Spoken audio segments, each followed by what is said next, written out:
Shampoo ছোট থেকে বড় সবাই প্রায় যেই জিনিসটা ব্যবহার করে থাকেন। আজকের দিনে সারা বিশ্বের শ্যাম্পু আর হেয়ার ক্লিনিং ইন্ডাস্ট্রির ভ্যালু হলো $6,400 কোটি।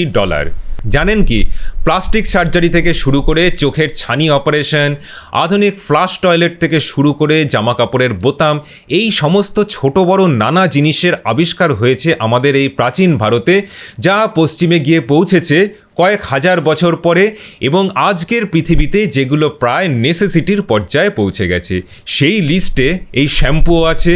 ইংলিশে এই শ্যাম্পু কথাটার উৎস হলো হিন্দি শব্দ চাম্পু, যার মানে হলো হেড ম্যাসাজ অ্যান্ড ওয়াশ। ওই যে জনি ওয়াকারের লিপে মোহাম্মদ রফির একটা বিখ্যাত গান আছে, সুন সুন সুন আরে বাবা সুন ইস চাম্পি মে বড়ে বড়ে গুণ। তো সেই চাম্পির ব্যবহার আমাদের দেশে শুরু হয়েছিল সেই সিন্ধু সভ্যতার সময় থেকেই। শিকাকাই, রিঠা আর আমলা, সাথে জবা ফুল এবং নানা রকমের ভেষজ বস্তু ইত্যাদি দিয়ে তারা একটা পেস্ট বানাতো, যেটা তারা চুলে মাসাজ করে তারপরে ধুয়ে ফেলতো। এই শ্যাম্পুর ব্যবহার বিদেশে গেল কি করে? সময় 1759।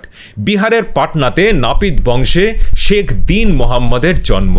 1814 এই বিহারি বাবু ব্রিটেনে গিয়ে হার্বাল হেয়ার ট্রিটমেন্ট শপ খোলেন, যার নাম হয় মোহাম্মদস বাথ। সেই হেয়ার ট্রিটমেন্ট এত পপুলার হয় যে ইংল্যান্ডের রাজা চতুর্থ জর্জ এবং চতুর্থ উইলিয়ামের পার্সোনাল হেয়ার কেয়ারের দায়িত্ব পড়ে এই শেখ মোহাম্মদের ওপর। এর থেকেই সারা দুনিয়াতে শ্যাম্পুর প্রচলন। বিংশ শতাব্দীর শুরুর দিকে কেমিক্যাল শ্যাম্পু তৈরি হতে শুরু করে, যাতে সোপ পাউডার ব্যবহার হয়।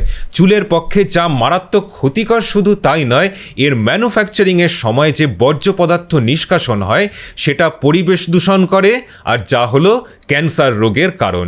তাই অনেকেই এখন আবার ভেষজ শ্যাম্পু ব্যবহার করতে শুরু করেছেন। শুধু তাই নয়, যে কোনো ধরনের সোপ বা সাবান, এতে ব্যবহার হয় অ্যানিম্যাল ফ্যাট। আমাদের দেশের গোদরেজ কোম্পানি 1918 সালে সারা বিশ্বের প্রথম ভেজিটেবল অয়েল থেকে সাবান তৈরি করে, যার নাম ছিল চাবি।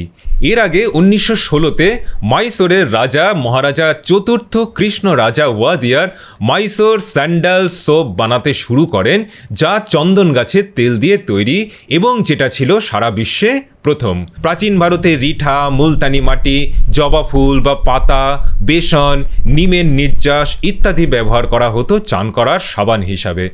আপনার শরীরে বা চুলে কেমিক্যাল সোপের যে মারাত্মক সাইড এফেক্ট হয়, এটা জানার পর কে কে আজ থেকে আমাদের পূর্বপুরুষদের উপহার দেওয়া ভেষজ পদ্ধতি ব্যবহার করার কথা ভাবছেন, সেটা কমেন্ট করে জানাতে কিন্তু ভুলবেন না।